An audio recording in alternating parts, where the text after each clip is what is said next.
Muito bom dia a todos. Vamos dar sequência à nossa primeira CIPAT, a Semana Interna de Prevenção de Acidentes, aqui na Câmara Municipal de São José do Rio Preto. É uma parceria da CIPA com a diretoria da Casa, a Escola do Legislativo e a TV Câmara, que está transmitindo essa palestra para o canal de TV aberta 28.2 e transmissão simultânea pelo YouTube, o canal oficial também. Quero agradecer a presença de todos e hoje nós teremos uma palestra muito interessante com o Rodrigo Silva.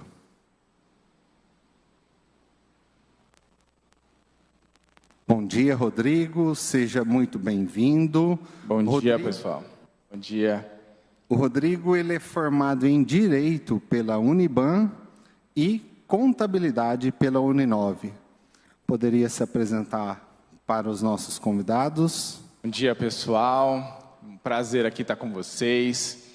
Sou o Rodrigo, tenho 40 anos, sou bacharel em Direito desde 2007, sou contador desde 2015, tenho aí mais de 20 anos de experiência na área financeira contábil e hoje eu vim aqui para a gente conversar um pouquinho sobre finanças pessoais, tá? Vim trazer aqui alguns conceitos para vocês, alguns ensinamentos para que vocês possam ter aí um melhor controle da educação financeira de vocês, tá?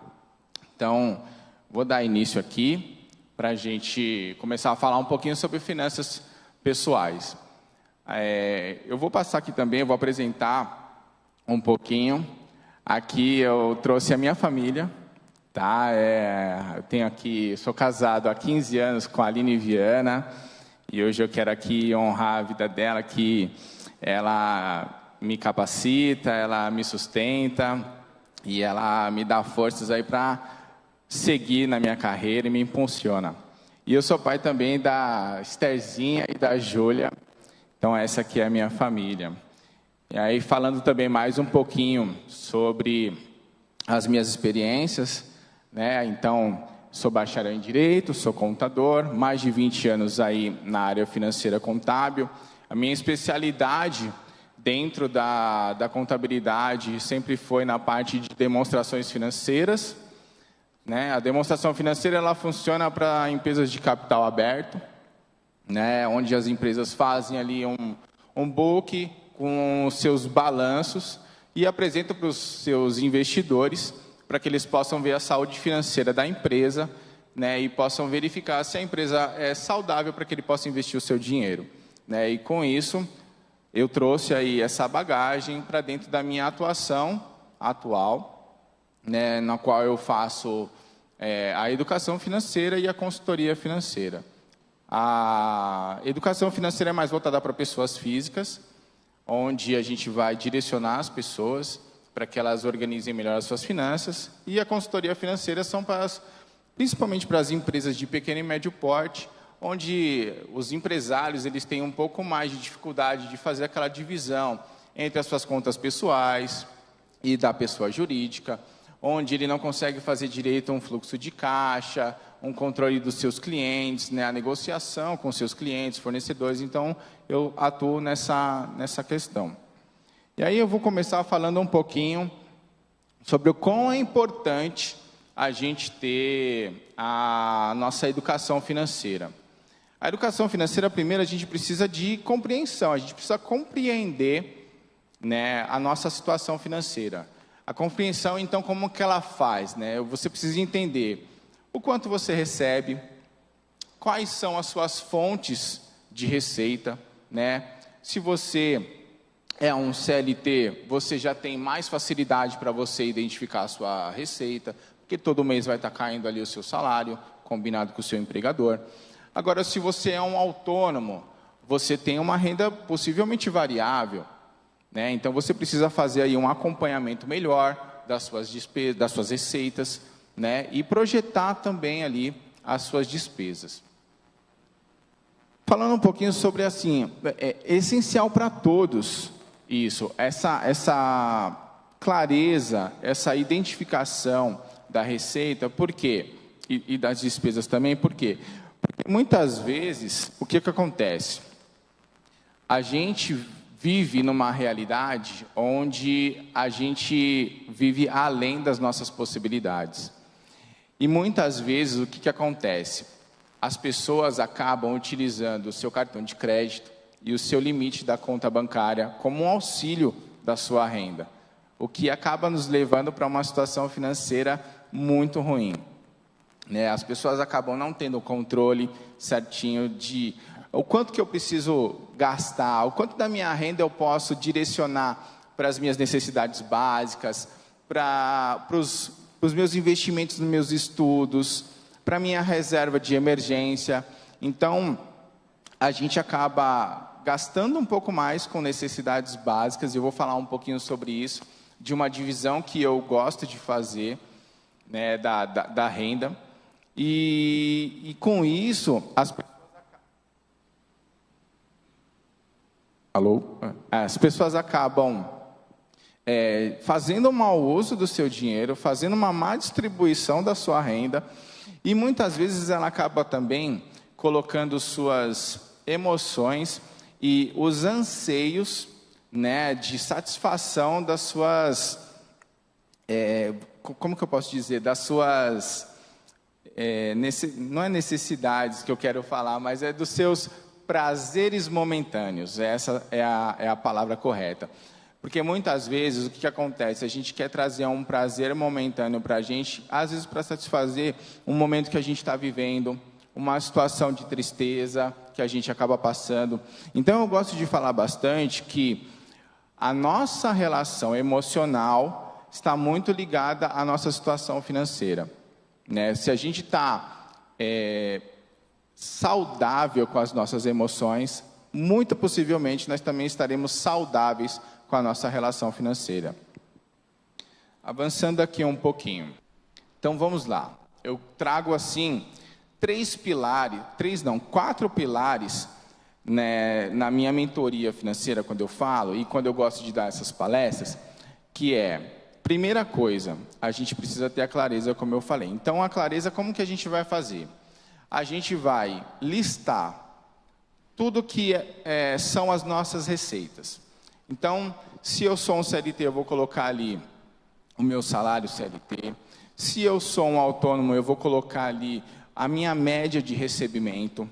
Então, eu vou fazer um acompanhamento, e aí eu oriento que você faça um acompanhamento, pelo menos dos últimos 3 meses, das suas receitas, dos seus faturamentos, porque o seu faturamento ele pode variar.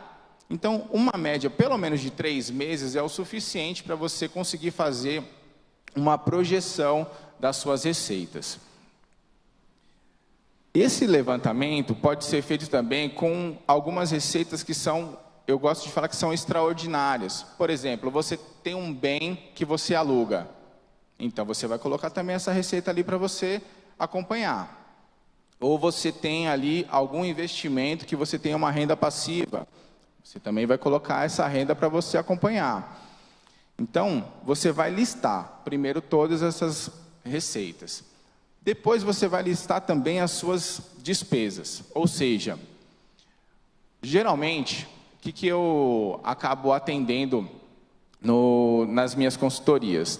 A pessoa ela fala, Rodrigo, olha, eu faço sim o meu levantamento, eu faço a listagem ali de tudo que eu recebo, então eu coloco o meu salário, eu coloco a prestação da minha casa ou aluguel, eu coloco o financiamento do meu carro, a gasolina, eu coloco a conta de água, de luz, de telefone, eu coloco todas as minhas contas lá dentro. Por que no final do mês não sobra? Quando eu faço esse levantamento, sobra lá R$ 1.500, e quando eu vou ver no final do mês tem R$50 no meu bolso, o que aconteceu? Bom, eu costumo falar que o dinheiro acaba escorrendo pelas nossas mãos por aquelas despesas que a gente não faz um acompanhamento. Qual é? Todo dia a gente vai na padaria e compra um pãozinho? A gente compra um pãozinho. A gente, possivelmente durante o nosso dia, passa num restaurante, estou no meio da tarde, vou comer um lanche, vou comprar um refrigerante, vou comprar uma água, no final de semana eu compro a minha pizza, eu saio, vou no cinema. Todos esses gastos, se a gente não faz uma previsão desses gastos, a gente não controla. Fica muito mais fácil a gente controlar aquelas coisas que estão latentes na nossa mente. O nosso aluguel, a nossa água, a nossa luz. Isso está latente. Então, essas outras despesas, que às vezes são R$5 do refrigerante, são R$10 de um lanche, R$30, R$50 de uma pizza ou de uma refeição que você faz eventual. E juntando tudo isso ao longo do mês, não sei se vocês já viram, hoje na internet tem alguns vídeos bem interessantes. O cara passa com um cartãozinho de crédito, passou 8 aqui, passou 10 ali, passou 50 aqui. E aí chega no final do mês, ele vai olhar na tela do computador, a fatura do cartão de crédito dele está R$4.000. E aí ele pensa, como que eu cheguei nesses R$4.000? Como que o de 5, 10 e 20 chegou nos R$4.000? Matemática, foi somando. Então, se a gente não tem esse controle, a gente acaba gastando sem perceber, e aí a gente perde mesmo a direção do nosso dinheiro. Então, por isso que eu gosto de falar que todas essas pequenas despesas precisam ser ali provisionadas para a gente fazer o acompanhamento. E aí eu vou mostrar para vocês daqui a pouco como que a gente faz. E aí o registro. Como que a gente faz esse registro? O registro ele é feito da maneira que mais for apropriada para você. O que eu quero dizer com isso? Muitas pessoas elas utilizam uma planilha de Excel para fazer o seu controle, anotar todas as suas despesas. Muitas pessoas hoje em dia usam aplicativos para o celular, para aqueles que são mais tecnológicos, eles usam o aplicativo do celular. Então, hoje tem aplicativos bem interessantes, eu cito 2 aqui, que é o Mobius e o Organize. Então, esses 2 aplicativos são bastante funcionais, eles têm a função deles que é gratuita e você já consegue ter bastante funcionalidade, né, para você fazer a sua organização. Você consegue colocar metas, né, de cada categoria de gastos e você pode ir acompanhando ao longo do mês.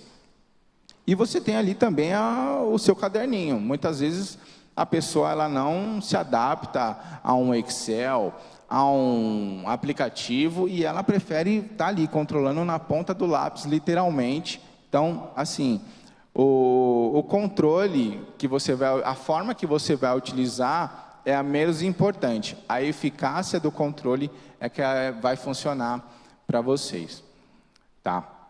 E a análise qual que é? Depois que você faz todas essas anotações, que você provisiona e anota todas essas todo o seu comportamento de gastos, você vai começar a analisar. Então, quando você faz isso, né, conforme eu já mencionei aqui, você vai pegar basicamente ali uns 3 meses de análise do seu comportamento de gastos, das suas receitas. E baseado nisso, você fez ali as suas categorizações de suas despesas. Você vai começar a fazer uma análise no sentido de verificar onde está indo, para onde o seu dinheiro está indo. Então, quando você faz essa análise, você começa a ver assim, olha, da minha receita, eu estou despendendo 20% só para lazer e entretenimento. Eu estou despendendo 70% para minha moradia. E eu não estou despendendo nada para eu fazer uma reserva financeira. Porque eu também tenho despesas aqui, às vezes, com empréstimos, com financiamentos. Então, você começa a entender aonde você está gastando e você começa a pensar assim, o que eu posso melhorar, então, depois de ter essa clareza, o que eu posso fazer para melhorar a minha situação financeira. E aí a gente parte para o próximo pilar que eu utilizo para a gente ter uma melhor organização financeira. Aqui, na verdade, eu dou um exemplo, né, de como fazer ali a sua categorização. né? Você vai colocar ali salários, outras rendas, aluguel, alimentação, transporte. Você vai categorizar para você entender para onde está indo as suas despesas. Aqui a gente começa a fazer a sua organização. Então, uma vez que você fez ali a sua clareza financeira, que você entendeu de onde vêm as suas receitas, para onde tem ido o seu dinheiro, a gente vai começar a pensar para frente. Por enquanto, até a gente entender a nossa clareza, a gente viu só aquilo que foi o passado. E agora a gente começa a projetar o nosso futuro. Como que a gente faz isso? Primeiro, a gente vai estabelecer as nossas metas. Aonde nós queremos chegar, né? Ah, Rodrigo, eu quero trocar de emprego. Rodrigo, eu quero comprar uma casa própria. Eu vivo de aluguel hoje. Eu quero comprar minha casa própria. Eu quero trocar de carro. E aí eu gosto de falar bastante desse caso, que é o seguinte. Quando você estabelece uma meta, essa meta ela tem que ser clara e objetiva. E o que eu quero dizer com isso? Eu quero trocar de carro, o Edson também quer trocar de carro. Eu tenho uma Ferrari, o Edson tem um HB20. Eu dou minha Ferrari para o Edson me dá o HB20, o Edson ficou felizão e eu não fiquei tão feliz assim. Mas nós trocamos de carro, né? Nós queríamos trocar de carro, mas a gente não especificou qual carro a gente queria. A gente não sabia, eu não sabia qual era o carro que eu queria trocar, eu não sabia qual era o valor, qual era o ano. Então, a gente precisa ser específico nas nossas metas. Então, eu quero trocar, hoje eu vivo de aluguel, eu quero trocar a minha casa de aluguel para uma casa própria, eu quero morar na Quinta do Golfe, numa casa de tantos metros quadrados, com tantos quartos, e aí a gente tem uma meta objetiva. E aí, qual que é a minha realidade hoje? Eu tenho algum dinheiro guardado? Quanto que eu posso despender para o meu financiamento? Baseado nessas informações, no seu objetivo principal, você vai começar a desmembrar essas metas em submetas. Por quê? Pensando num carro, eu já tenho algum carro que eu possa dar de entrada? Isso é importante saber, porque isso vai diminuir, às vezes, o meu financiamento. Aí eu vou para a próxima etapa. Como que eu vou fazer esse financiamento? Eu vou fazer através das instituições bancárias um financiamento pessoal, direto? A taxa de juros é a melhor? Não é? Eu consigo fazer uma programação e utilizar um consórcio, por exemplo, para adquirir o meu bem? O consórcio, a taxa de juros é muito menor do que um financiamento. Então, você começa a trabalhar melhor o seu dinheiro. E se você for uma pessoa que consegue esperar, guardar um dinheiro, e aí você vai guardando, então, para você conseguir dar uma maior entrada, porque muitas vezes tem financiamentos que são sem juros, em 24 vezes sem juros, enfim, tem várias estratégias que aí você começa a melhorar a sua utilização, né, das suas finanças. Então, a gente teve ali, definir metas. Depois que a gente definiu as metas, a gente vai começar a priorizar os nossos recursos. Ou seja, você já fez a clareza financeira, já identificou quais são os seus comportamentos e para onde está indo o seu dinheiro. Com isso, você estabeleceu algumas metas. Depois que você estabeleceu as suas metas, você vai olhar para o seu orçamento e vai dizer assim, olha, hoje eu estou gastando muito com combustível, por exemplo. Será que eu consigo? O que está acontecendo? O meu carro, ele está gastando demais, eu preciso fazer uma manutenção, ou eu preciso trocar de carro por um carro mais econômico para eu economizar com esse combustível. E, consequentemente, eu vou economizar também com manutenção para um carro mais novo. Às vezes, meu carro está muito velho. Percebe que você vai começando a priorizar o seu dinheiro e vai começando a pensar assim, olha, aonde eu posso melhorar esse gasto que está muito elevado, que eu já identifiquei na minha clareza? Ou então eu vou pensar assim, olha, eu estou gastando muito com alimentação. Todos os dias eu saio para comer e a minha média de gasto está sendo R$50. Pode ser que vocês não gastem tudo isso, mas vamos dizer, R$50. Será que eu consigo economizar trazendo comida de casa? Esse é um ponto. Será que eu consigo mudar o restaurante para um restaurante um pouco menor? E aí eu consigo diminuir isso para 20, 30, 50% desses meus gastos? Por quê? Porque eu tenho um objetivo que eu tracei. Eu quero trocar de carro, eu quero mudar minha casa. Então, você começa a fazer escolhas melhores e começa a direcionar o seu dinheiro para aquele seu objetivo principal. Porque eu gosto de falar o seguinte: se você não tem um objetivo, você não sabe para onde você quer ir e qualquer lugar basta. E muitas vezes aquela situação que você se encontra está satisfatória para vocês. Então, eu gosto de pensar que eu tenho um objetivo e eu vou trabalhar em prol desse objetivo. E eu vou deixar de fazer escolhas que para mim no momento são interessantes, são satisfatórias, são prazerosas, para um bem maior lá na frente. Então isso você acaba deixando de priorizar os prazeres momentâneos, que eu falei, para você priorizar o seu futuro e o seu bem-estar, né? Terceira coisa, você vai começar a, definiu ali as suas metas, priorizou os seus objetivos, você vai começar a alocar esses recursos.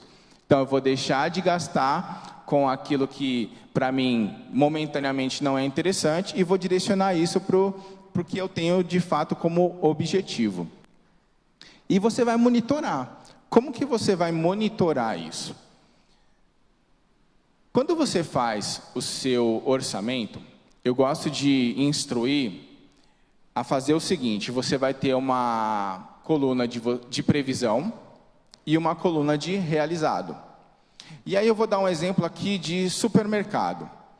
Você fez uma análise e você gasta R$2.000. Vou usar números inteiros aqui para ficar mais fácil a conta. Você gasta R$2.000 de supermercado por mês. Ou seja, você dividiu e viu que semanalmente você gasta R$500. 4 semanas no mês, R$500 por semana, R$2.000. Ok. Você vai na semana 1 do mês e você gastou R$500. Estou dentro da minha média, estou dentro da minha meta. Você vai na semana 2 e você gastou R$750. Opa! Espera aí, o que aconteceu aqui? Por que eu gastei R$250 a mais no meu orçamento? Foi algo esporádico? Foi algum produto que aumentou demais o preço? Né? Aí eu começo a entender qual foi o motivo dessa distorção. Né? Entender o porquê que foi esses R$250 a mais. Eu coloquei todos os produtos que eu precisava comprar na semana na minha listinha, ou eu esqueci, ou eu comprei algo que eu já tinha.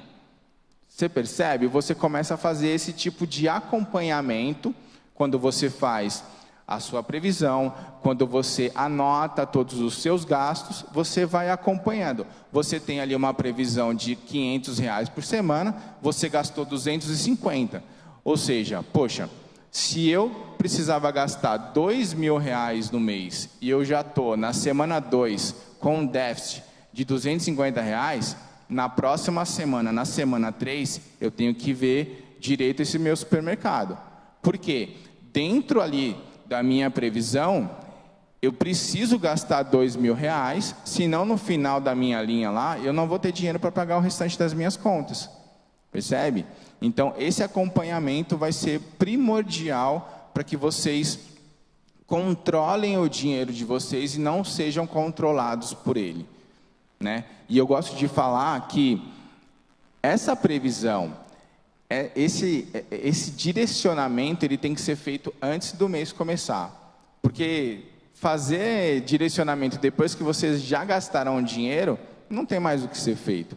Agora, quando você faz antes, coloca ali a sua previsão, baseado no seu comportamento de gastos, você verifica, eu recebo 10 mil, eu tenho aqui todas as minhas despesas sendo 8.500, está me sobrando R$1.500. Então, se eu me comportar dessa maneira, de acordo com esses gastos, eu de fato vai ter para mim R$ 1.500. Então, eu preciso fazer esse acompanhamento. E se eu não fizer, no final do mês, de fato, não vai sobrar os R$ 1.500. E aí a gente depois vai ter que correr atrás para entender como que foi o nosso mês. Exemplos práticos aqui de metas e planejamentos que eu dou aqui olha, eu vou ter uma meta de eu separar do meu orçamento 10% para eu fazer ali um fundo de emergência. Eu quero separar tantos reais, X reais, para eu fazer uma viagem. Eu quero entender aqui no meu orçamento e eu vou direcionar tantos por cento para eu fazer um curso X que vai me proporcionar um conhecimento tal, que vai me proporcionar, de repente, uma promoção no meu trabalho. Entende? Então, isso tudo, ele tem que estar direcionado e focado nos seus planejamentos e nas suas metas e objetivos. Que é muito mais fácil você se comprometer para um sonho, para um objetivo, do que você pensar em falar assim, olha, eu pretendo separar alguma coisa para uma reserva financeira. Ah, para quê? Ah, para eu ter uma reserva, tá ok. É muito difícil. Dentro da minha trajetória, foi muito difícil eu ter um comportamento de reserva de dinheiro, porque eu pensava assim, se sobrar um dinheirinho, eu guardo. Era muito difícil, porque nunca sobrava. Sempre eu estava ali o que eu ganho consegue pagar as minhas contas. E nunca tinha uma linha ali de investimento. Quando eu passei a colocar ali, olha, eu preciso separar tanto para eu ter um dinheiro para eu viajar uma vez por ano. Por exemplo, você já faz assim, recebe, isso aqui já vai para os meus objetivos. Já está lá. O restante eu me viro. O restante eu vou ver o que eu faço com as minhas contas. Eu vou deixar de fazer isso, vou deixar de fazer aquilo, vou economizar ali, vou economizar acolá, mas o meu objetivo ele já está traçado, ele já está aqui garantido. Então a gente precisa trazer esse comportamento para o nosso dia a dia, né? Então vamos lá, seguindo aqui. Depois que a gente então fez a nossa clareza financeira, a gente traçou as metas, e aí eu já até trouxe uma introdução para esse assunto, a gente vai começar a fazer esse controle, né? Esse controle vai ter ali um limite de gastos, você vai começar a colocar, como é que eu posso dizer? Você vai começar a fazer o seu monitoramento, você vai começar também a fazer pequenos ajustes, ou seja, imaginamos a seguinte situação, a gente planejou que vai trocar de carro, então eu estou juntando, eu quero comprar um carro, hoje não tem mais carro popular, né, gente? Carro popular é uma coisa que a gente não vê faz tempo, porque a população, hoje em dia, tem um salário mínimo de R$ 1.500 e um carro popular custar R$ 100.000, praticamente, não é popular, né? Difícil pagar uma prestação para um carro desses. Mas, enfim, eu quero comprar um carro de R$ 100.000, então eu estou juntando um dinheiro, né? Eu estou separando ali um percentual do meu salário para eu conseguir dar uma boa entrada, ou então eu estou pagando um consórcio, enfim, eu estou ali com o meu objetivo de comprar o carro. Só que no meio desse processo, o que acontece? Às vezes eu fico doente, eu tenho um problema de saúde e eu preciso utilizar esse dinheiro que está guardado. Você vai precisar fazer ajustes no seu planejamento. Então, quando você tem esse planejamento, esse plano estruturado, esse orçamento anual, você acaba, no meio do processo, fazendo pequenos ajustes. Às vezes, o seu objetivo ele vai mudar. Seu objetivo pode deixar de ser comprar um carro para, às vezes, pagar uma viagem para um filho, por exemplo, fazer um estudo fora. Então, você vai fazer ajustes e você precisa ser flexível para isso, para você ajustar o seu orçamento de acordo com as suas necessidades e a sua realidade.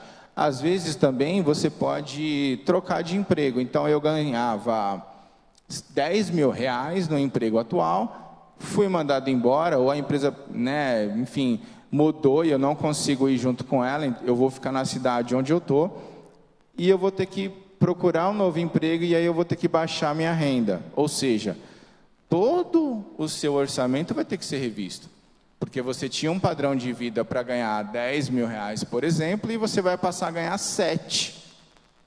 Você não pode ter o mesmo padrão de vida, porque às vezes você despendeu 70% da sua renda para suas necessidades básicas, moradia, alimentação, saúde, e agora você vai ter que baixar. 70% de 10 mil é o que você vai ganhar agora, 7 mil, percebe? Então, o seu orçamento ele vai estar em mutação constante, vai ter que ser de acordo com a sua realidade momentânea. Uma coisa bem importante, essa regrinha, que aí eu mencionei agora.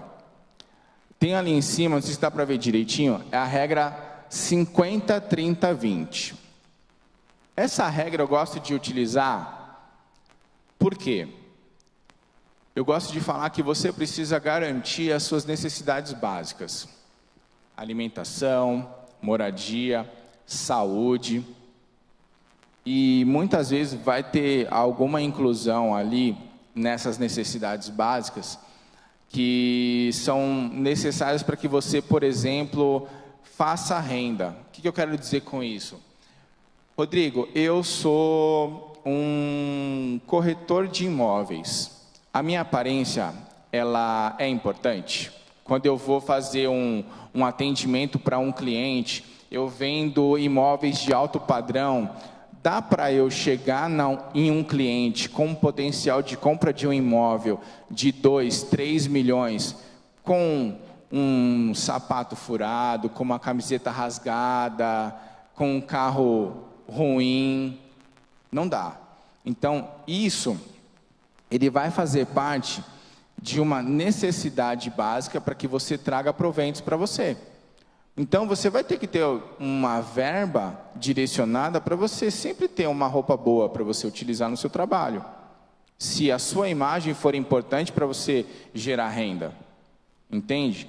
Então, cada um de nós vai ter que analisar a nossa situação e vai enxertar dentro dessas necessidades básicas um custo que seja necessário para a sua provisão de renda. Entendeu? Então, 50% da sua renda vai ser direcionado para suas necessidades básicas.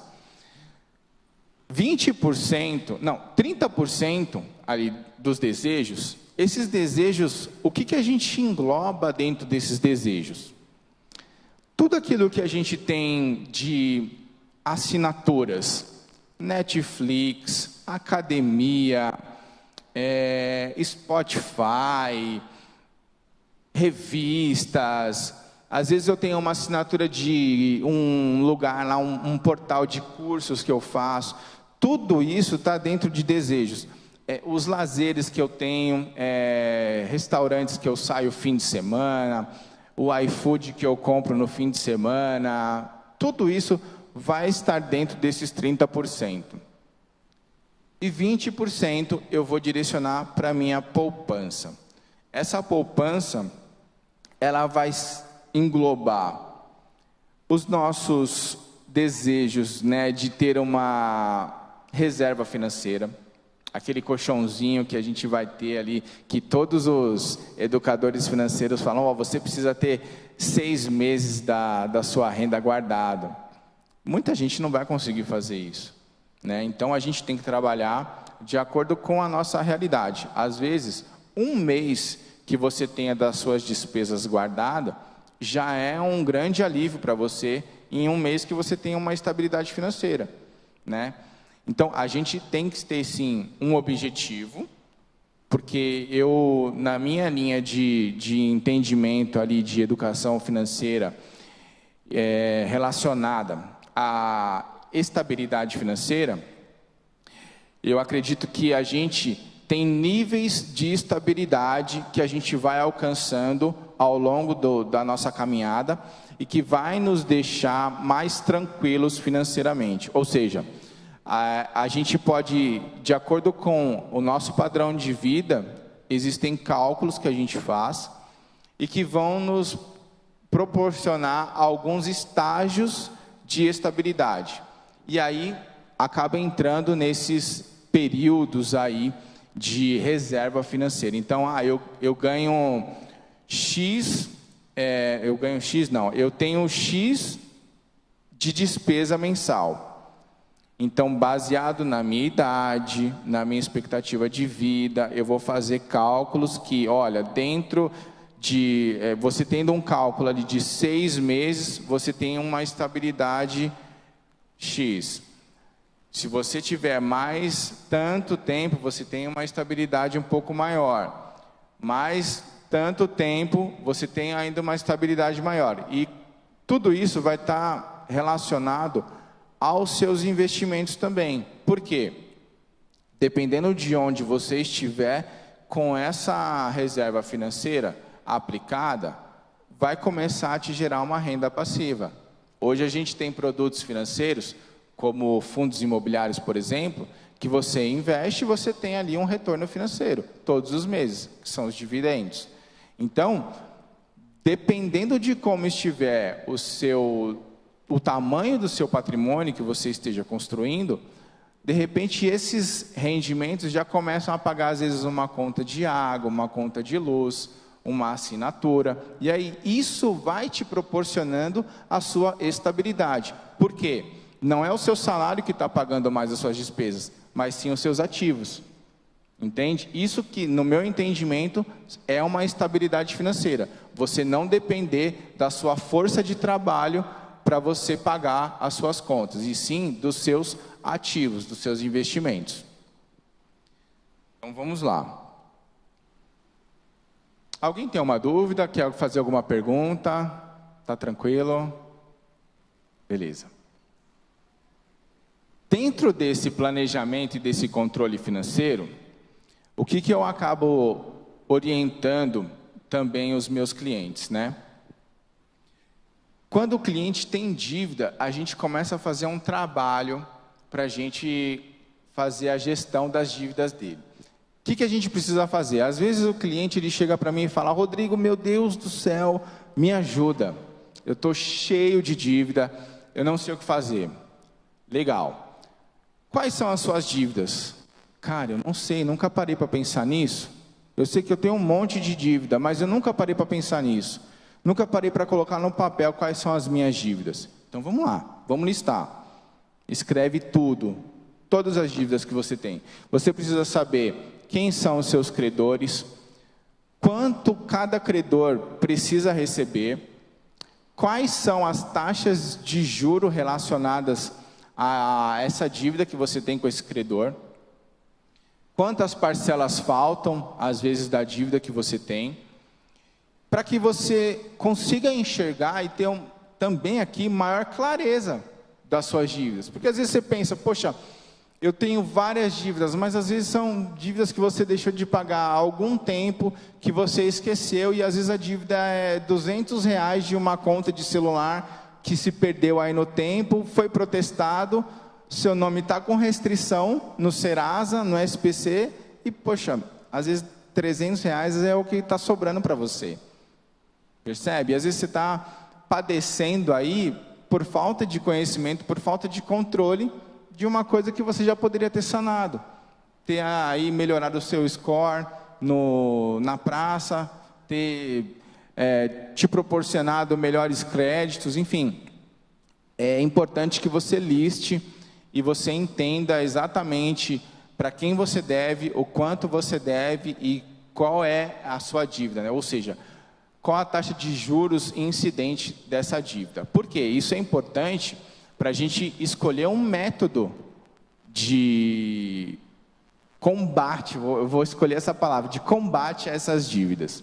Ou seja, eu tenho duas metodologias aqui. Primeiro, você vai olhar para a sua dívida de menor valor até a dívida de maior valor. Então, primeiro você vai priorizar aquela dívida que é 100, que é 50, que é 200, enfim, aquela dívida que for menor, você vai priorizar em detrimento da maior, e você vai escalando. Ou você pode utilizar uma outra metodologia, que é qual? A dívida que tem uma maior taxa de juros.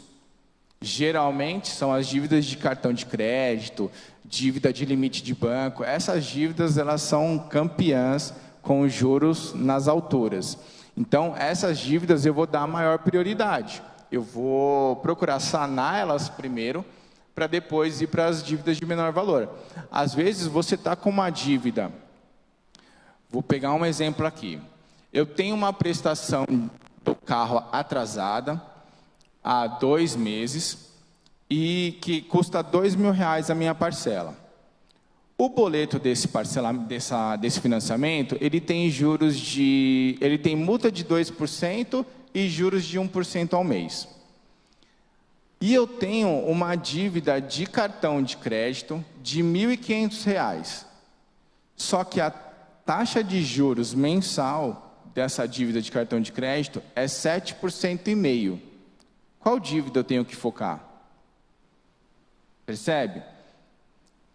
Se eu deixar muito tempo essa dívida de R$1.500, ela vai me proporcionar um juros muito maior do que a do cartão de crédito, ou a do boleto do carro.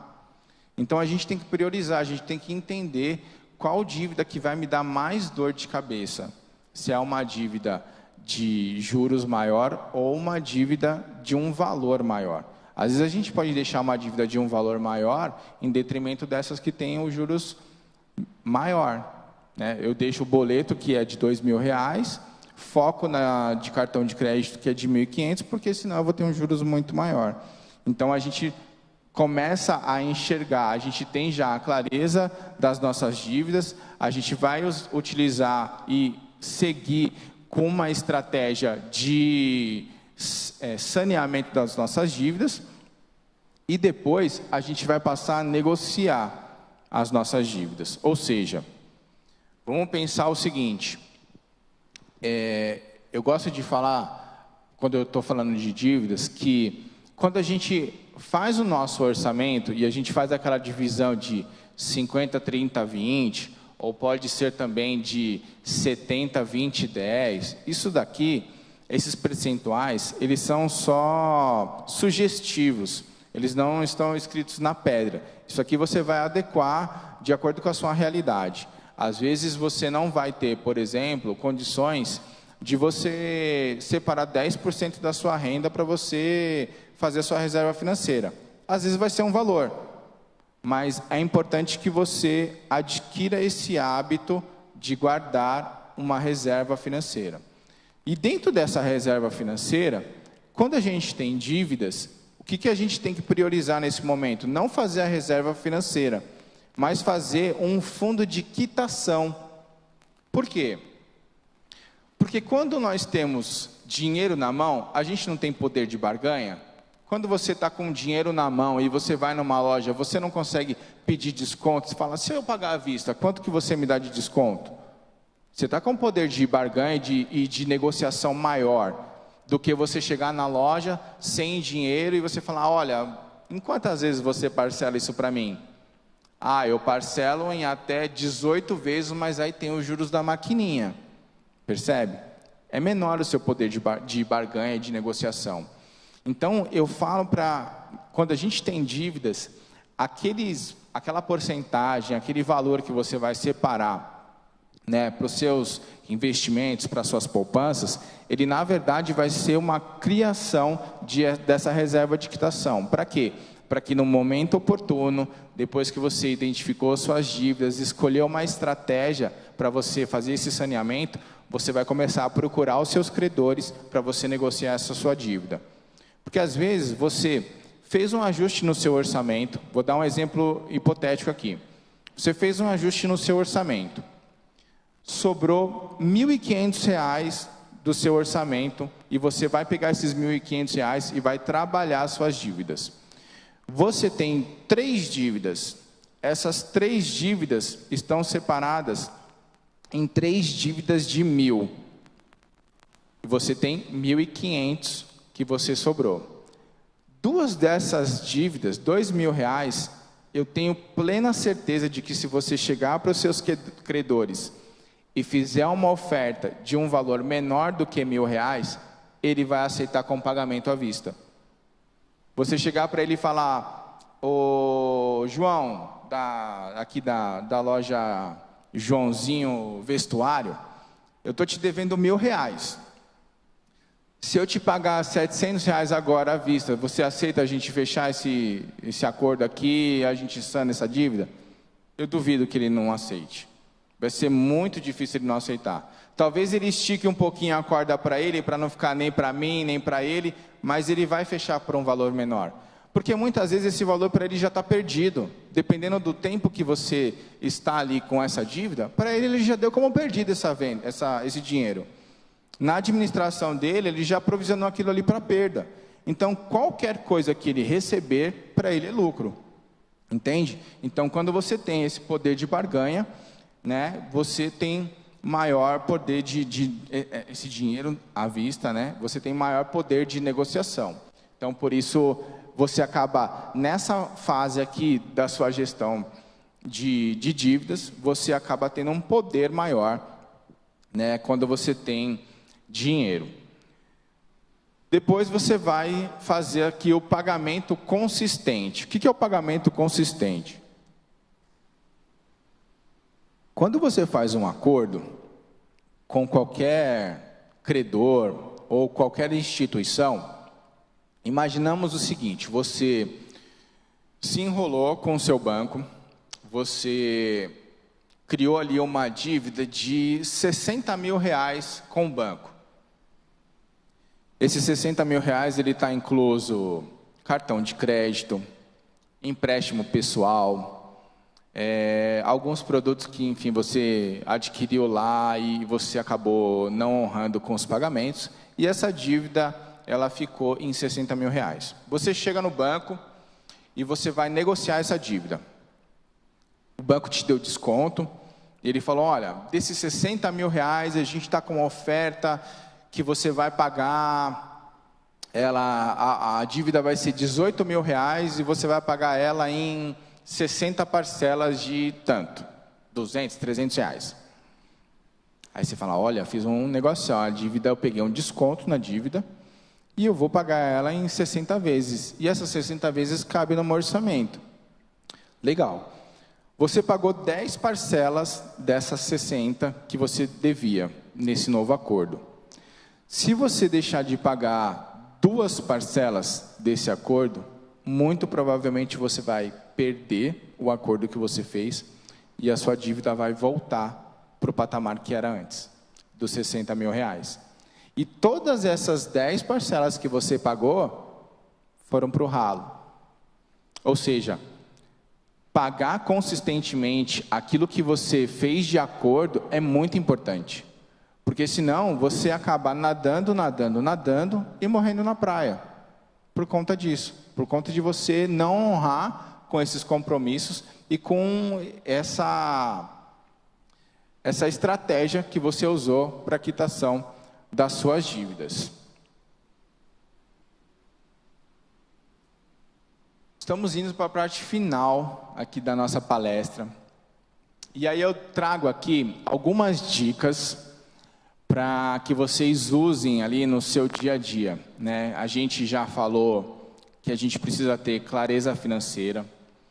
A gente já falou que a gente precisa traçar os nossos objetivos e metas para que a gente consiga começar a organizar o nosso orçamento visando o atingimento dos nossos objetivos. A gente já falou aqui sobre a gestão de dívidas que vai entrar dentro dessa organização do seu orçamento. Eu entraria aqui para falar um pouco mais, né, se fosse uma mentoria, nessa parte eu começaria a falar um pouco dos produtos financeiros que existem hoje no mercado, CDB, Tesouro Direto, começaria a falar aqui de taxa Selic, enfim, as taxas que existem no mercado, mas acho que não é o ponto. Então eu vou trazer aqui um pouco sobre algumas dicas que a gente pode utilizar para que a gente tenha economias no nosso dia a dia. Então, uma delas que eu trago aqui é você utilizar alguns apps, né, que vou pegar aqui comparação de preços. Então, você vai, hoje em dia no mercado, a gente tem apps que fazem comparações de preços, sites que fazem comparações de preços quando você quer fazer alguma compra. Hoje você pode ir num Buscapé, que ele vai te dar todos os estabelecimentos que estão vendendo aquele produto que você procura e qual tem o melhor preço. Hoje em dia, você tem também apps que te dão cashback, né? Te dão desconto. Então, eu quero comprar um produto e aonde tem esse produto? Ah, tem na loja tal. Deixa eu ver aqui no meu app de desconto para ver se essa loja tal faz parte desse clube de descontos e eu vou conseguir um desconto maior no meu produto. Então, tudo isso são estratégias que vocês podem utilizar para vocês estarem economizando e fazendo melhor uso do seu dinheiro. Outra dica que eu dou aqui é cozinhe em casa. Então, às vezes a gente tem a possibilidade de cozinhar, de fazer a nossa comida e de levar. Hoje em dia, muitas pessoas começaram a aderir a essa prática por conta de, eu quero ter uma alimentação mais saudável, né, eu quero ser fit, enfim, acabam utilizando isso. Antigamente, essa prática era utilizada para pessoas, particularmente usei muito isso. Na minha primeira formação, eu levava a marmita todos os dias, utilizava o meu ticket para complementar a minha renda e pagar a minha faculdade. Então, não era ali... Antigamente, não, as pessoas que levavam comida não eram porque era uma opção, mas uma necessidade.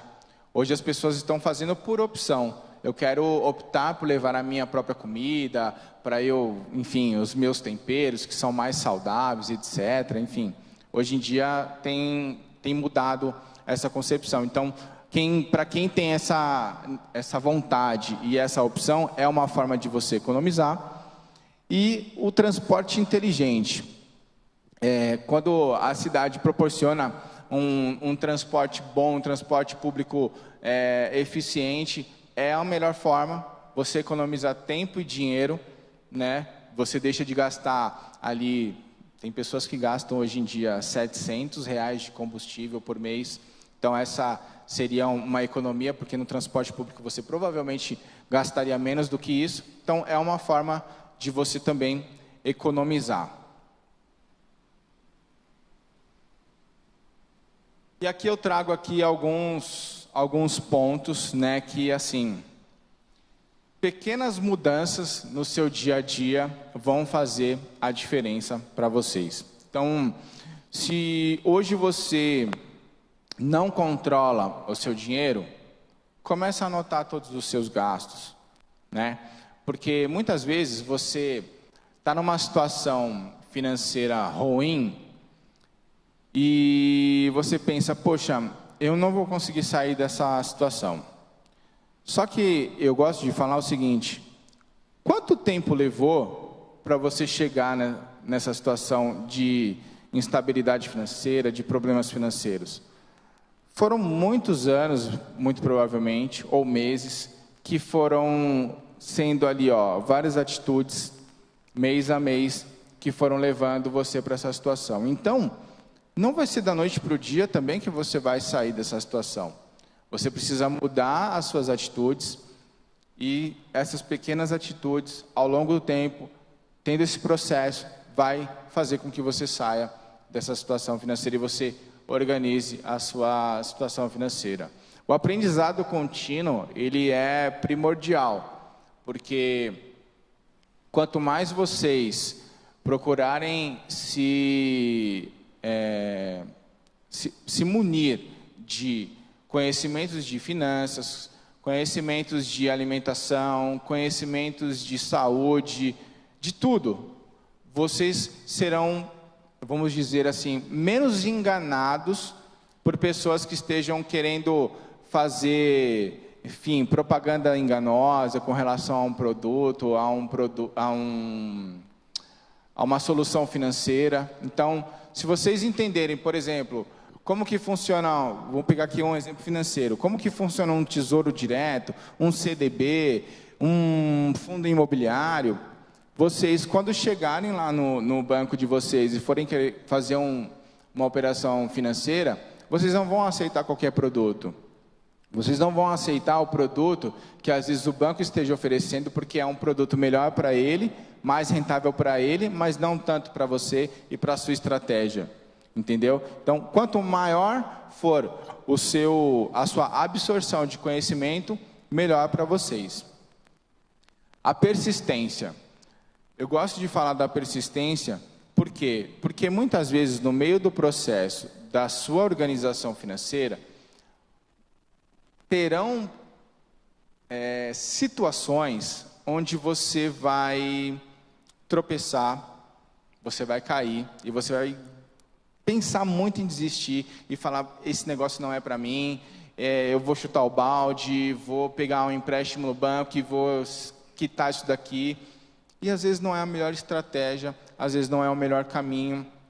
Então, ocorrerão situações no meio do processo que vão fazer você pensar em desistir, mas persista nos seus objetivos.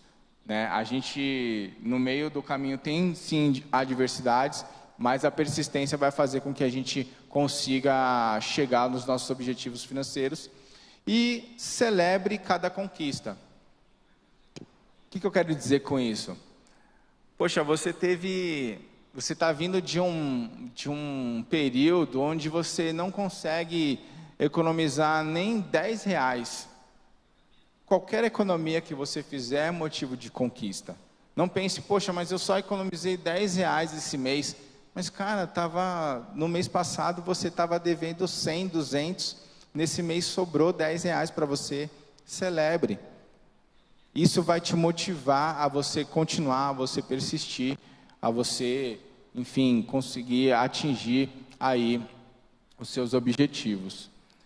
E com isso, pessoal, eu quero encerrar aqui essa palestra. Quero deixar um espaço aberto para quem tiver dúvidas e perguntas. E eu fico à disposição de vocês. Pode falar, querido.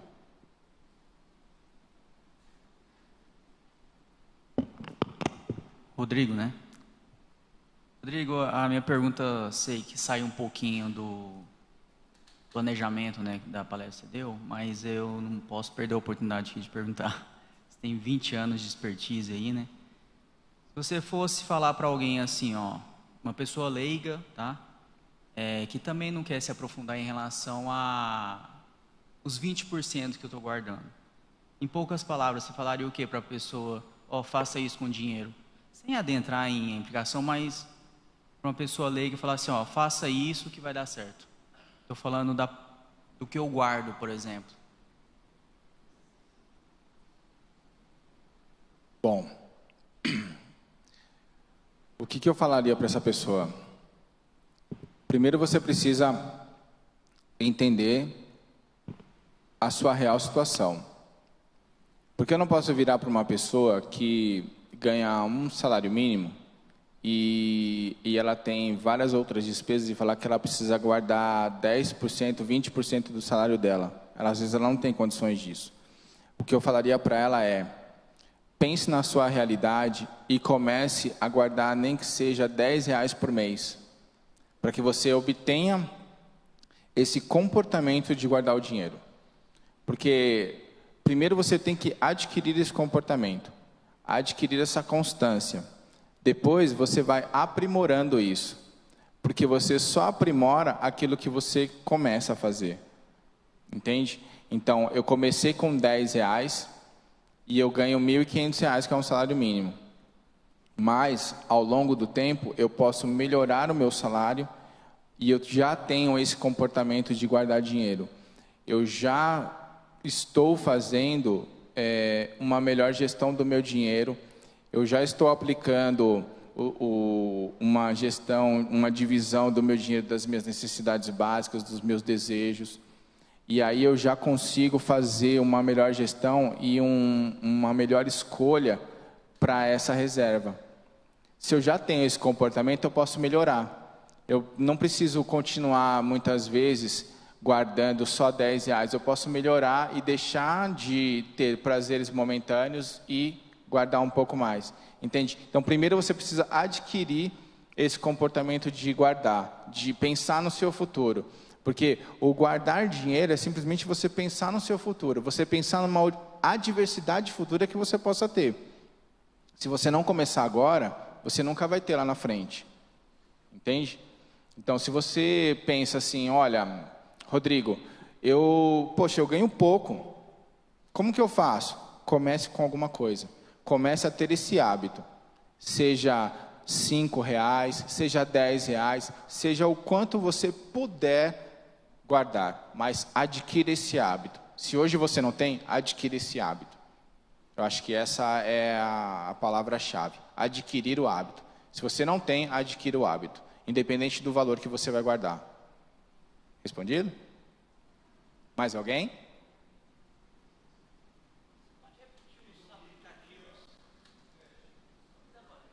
Os aplicativos, a gente fazer as tabelas.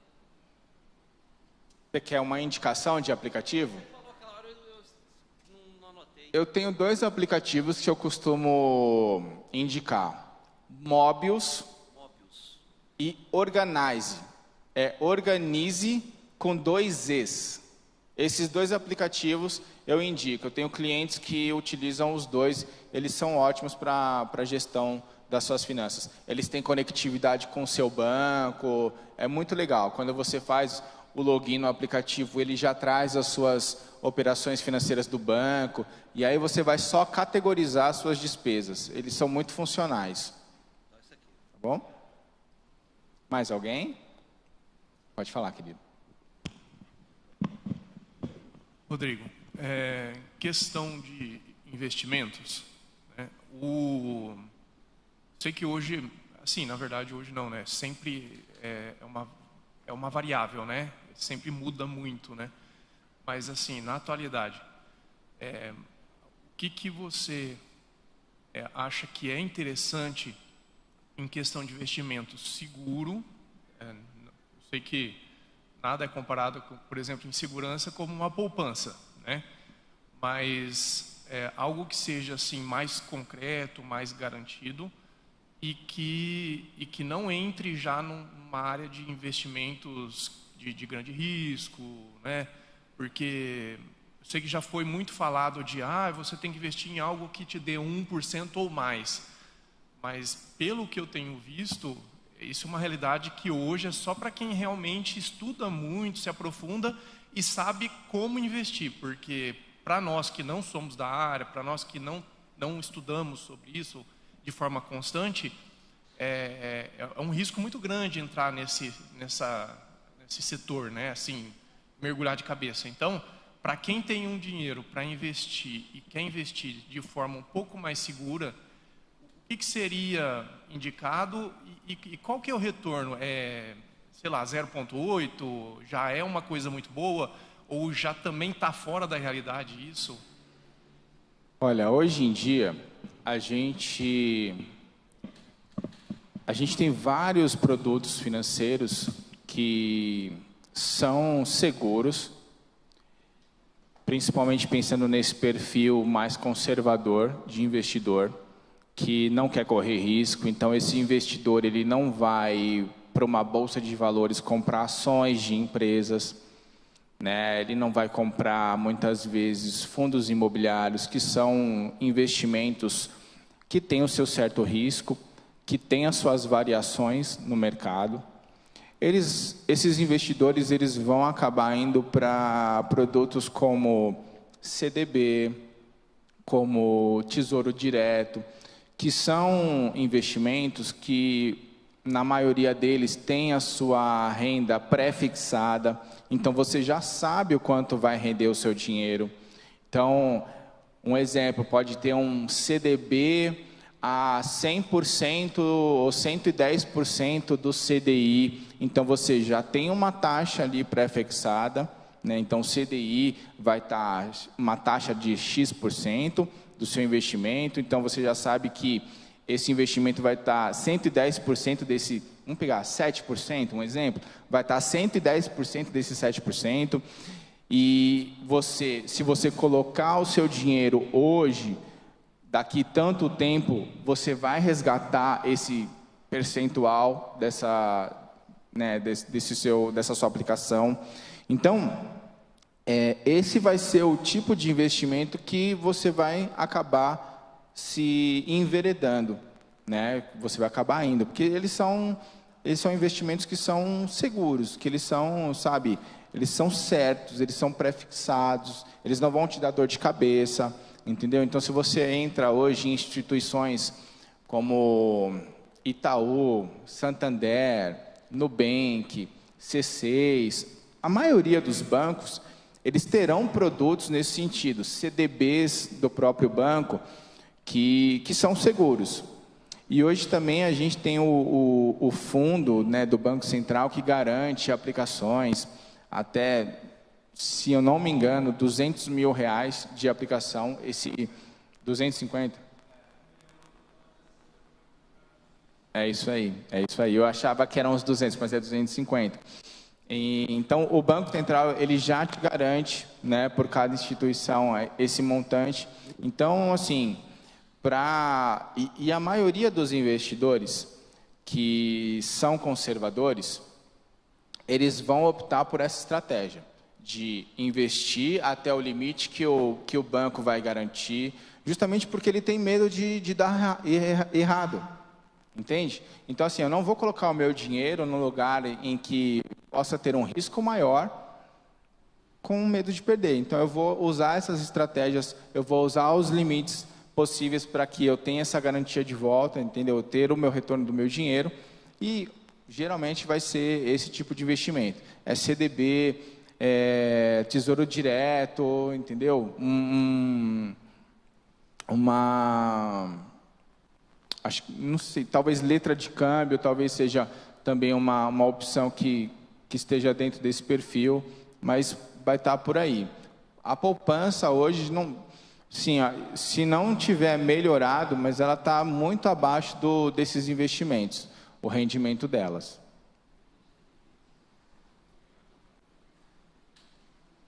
Mais alguém, pessoal?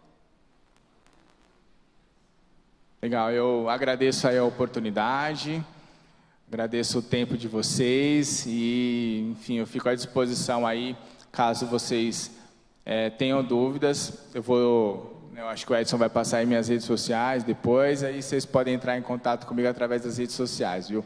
Muito obrigado.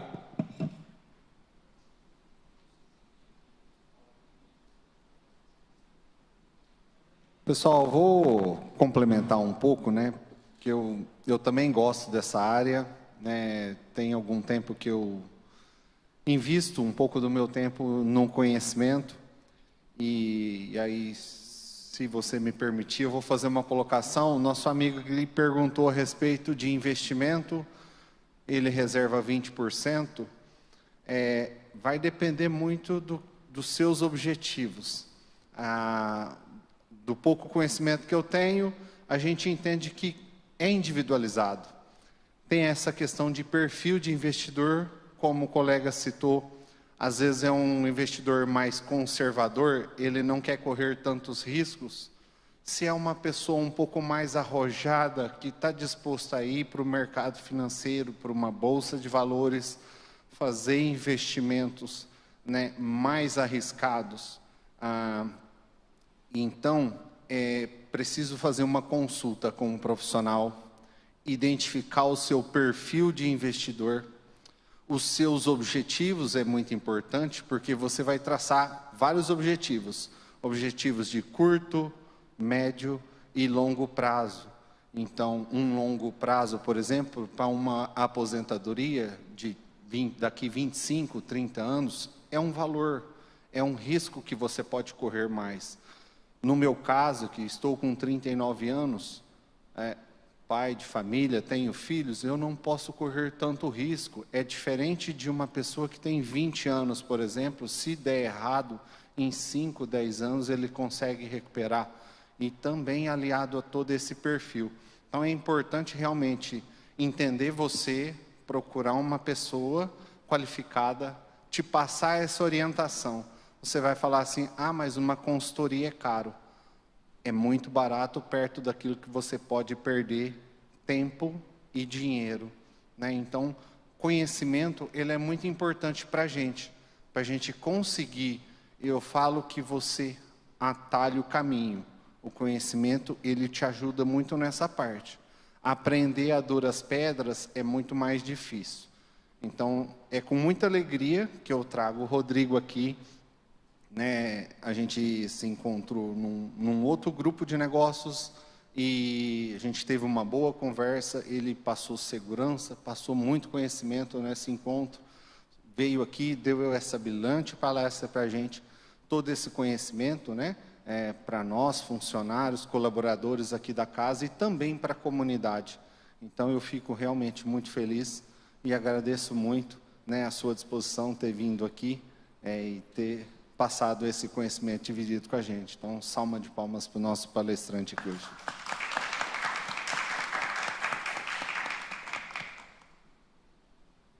Alguém quer colocar mais alguma coisa? Mais alguma dúvida?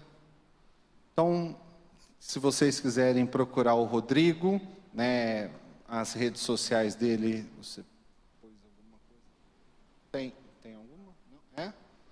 Então, se alguém quiser, né, contato do Rodrigo, telefone, redes sociais, bater um papo com ele, tomar um café, ele fica à disposição de vocês para poder fazer esse atendimento. Então, é só fazer o contato. Então, estamos encerrando aqui, né, a nossa primeira palestra do dia, aqui na primeira CIPAT, na Câmara Municipal de São José do Rio Preto.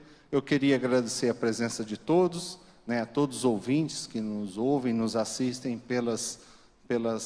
os canais oficiais, né, pela transmissão da TV e pelo canal do YouTube. Muito obrigado a todos.